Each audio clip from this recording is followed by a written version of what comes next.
Tadi Abi menceritakan pengalaman pertama. Ini pertanyaan dari Rika Sri Wahyuni. Pengalaman pertama Abi mengobati mata minus dengan akupunktur mata. Anda ingin bertanya, apakah mata plus juga dapat diobati dengan akupunktur mata? Baik. Yang minus itu adalah namanya miopia, ya. Miopia. Istilah kedokterannya miopia. Sedangkan yang plus itu adalah presbiopia. Nah, yang presbiopia itu, Abati sering katakan kepada ya para pasien, apakah pasien kacamata ya atau customer lah kacamata, dan juga pasien akupunktur, itu adalah sudah sunnatullah, ya sudah hukum Allah seperti itu. Jadi begini, presbiopia itu berkaitan dengan faktor usia. Contoh seperti Abi sekarang ya, berarti ini pakai kacamata. Ini ada kacamata presbiopia, kacamata plus.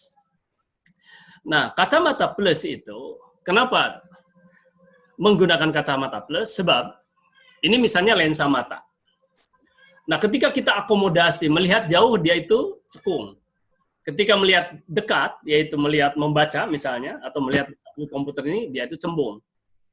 Nah, jadi ada yang mengikat lensa ini, ya ada mata ini, lensanya itu diikat, ada pengikatnya. Jadi dia elastis.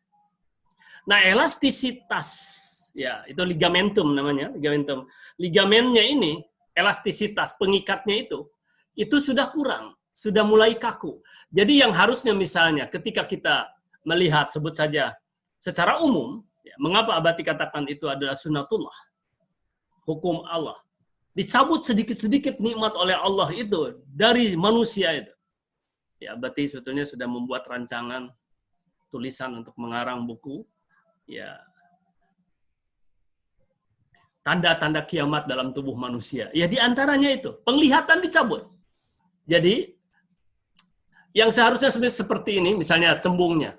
Tapi ketika dia cembung hanya segini, yang harusnya segini, cuma segini. Karena apa? Karena sudah kakunya pengikat itu. Ligamennya itu sudah kaku. Nah, sehingga harus dibantu dengan kacamata cembung. Biasanya di usia 40 mulai. Ya, mulai. Jadi plus 1 biasanya. Nanti naik setelah 2,5 tahun itu naik 1/4. Jadi 1/4 terus begitu. Ya. Baik, jadi Abati ini mengajarkan ya bukan, bahkan dibonuskan ilmu refraksi optis itu di modul 5 ya. Jadi ini kan ada tiap modul ya. Nah, ini modul 1. Ada modul 5, ada ini misalnya ini modul 2 ya. Kemudian ini modul 5 ya. Ada modul 5. Di modul 5 ini oleh Abati dikasihkan ilmu refraksi optis itu digratiskan gitu. Digratiskan dikasihkan ya dengan cuma-cuma. Ini ilmu refraksi optis ya, ilmu refraksi optis. Baik. Nah, sejauh ini menjawab pertanyaan tadi belum ditemukan. Ya, ada titiknya untuk melenturkan itu gitu. Jadi untuk presbiop itu boleh dikatakan ya mungkin Abati tidak pernah mengobati yang presbiop langsung diobati, misalnya enggak. Ya yang presbiop itulah ya bagian kacamata lah gitu ya, bagian refraksi, bagian optikal. Tapi kalau yang miopia insya Allah. Kemudian bagaimana misalnya yang katarak? Yang katarak masih memungkinkan dengan akupunktur, masih memungkinkan. Baik. Kemudian pertanyaan berikutnya.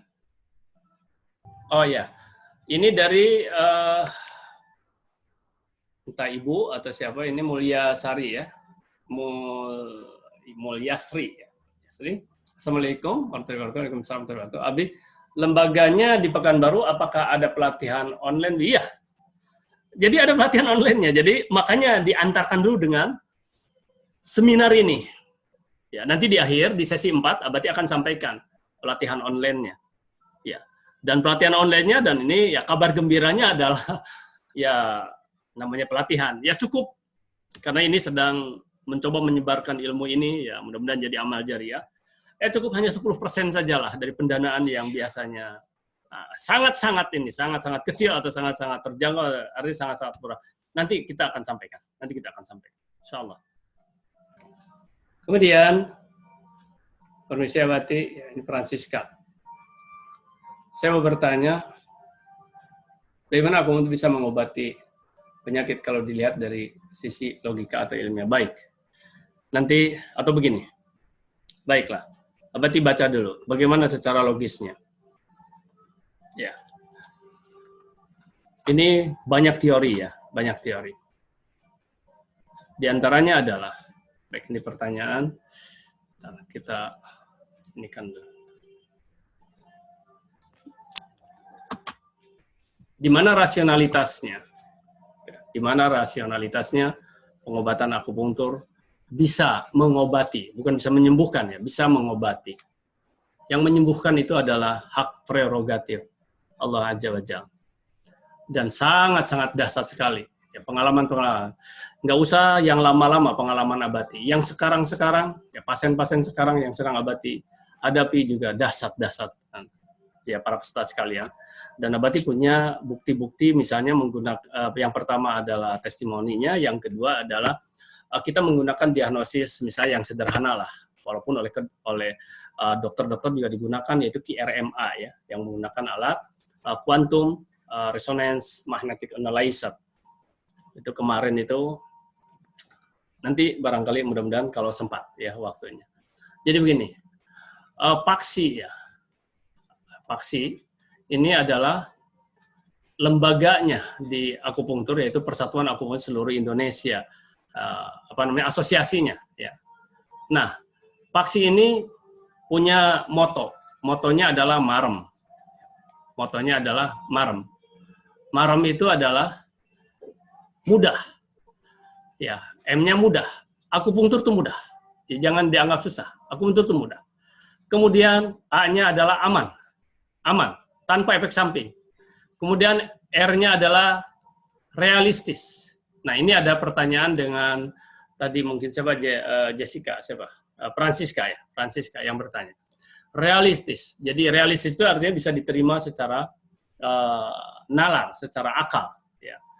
Dan bisa dibuktikan ya secara riset, penelitian. E-nya itu adalah efektif. Hari ini berobat atau sekarang berobat langsung. Sekarang datang langsung diobati dan langsung bereaksi gitu. Jadi efektif, ya efektif. Tidak harus datang dulu misalnya ke pengobat, ya apakah dokter atau dan lain sebagainya, kemudian konsultasi, apakah dia sudah berobat? Belum, baru rangkaian berobat. Kemudian dia bawa resep, kemudian resep sudah berobat? Belum, baru menerima resep. Kemudian dia ke apotik, ya ke apotik, kemudian bayar, kemudian sudah berobat? Belum. Ini rangkaian terus. Nah, barulah setelah makan obat itulah berobat. Tapi kalau ke akupunktur, datang misalnya, langsung diobati.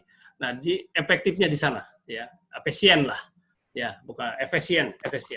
Dan langsung, ya, langsung diobati dan saat itu langsung ada reaksi, artinya reaksi di sana nanti ada macam-macam, ada 4 reaksi, ya, di antaranya ada reaksi normal, reaksi abnormal, dan reaksi supranormal.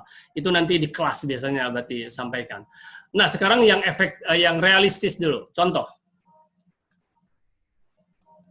Misalnya, salah satunya ada titik heku. Nanti kita akan sampaikan. Jadi yang 100 penyakit itu, ya, yang 100 penyakit itu, di antaranya adalah titik heku. Ya.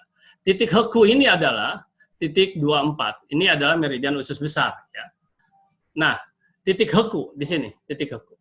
Seseorang yang sakit kepala, ya, misalnya si A sakit kepala, di mana? Sebutlah sekarang antar negara aja, di Indonesia, ya, diterapi titik heku, qadarullah misalnya sembuh, ya, sembuh, bereaksi sembuh.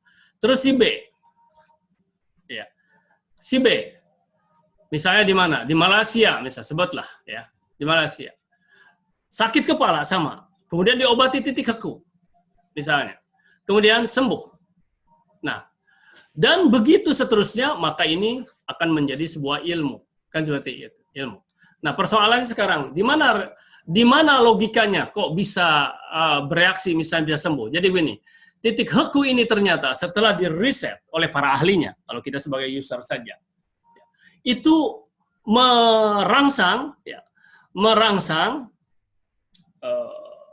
glandula kelenjar ya, kelenjar hipofise ya, kelenjar hipofise yang ada di otak sini ya, merangsang kelenjar hipofise, dan kelenjar ini mengeluarkan yang namanya zat ya, zat apa?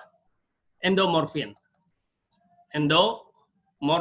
gitu loh, endomorfin. Nah, dan zat endomorfin ini ternyata ini adalah bisa menekan rasa sakit gitu, atau bisa menahan rasa sakit gitu. Itu salah satu teori, salah satu aja dari salah satu teori. Jadi misalnya titik heku ini distimulasi, maka kelenjar hipofise ya yang ada di otak ini, yang ada di bagian kepala di sini, mengeluarkan endomorfin, dan endomorfin ini adalah berkhasiat untuk menghilangkan rasa sakit. Itu diantaranya. Dan banyak lagi teori-teori lain. Dan itu kita akan pelajari ya para peserta sekalian, biasanya di kelas nanti lebih lanjut. Baik, itu dulu sementara. Kemudian ada lagi pertanyaan.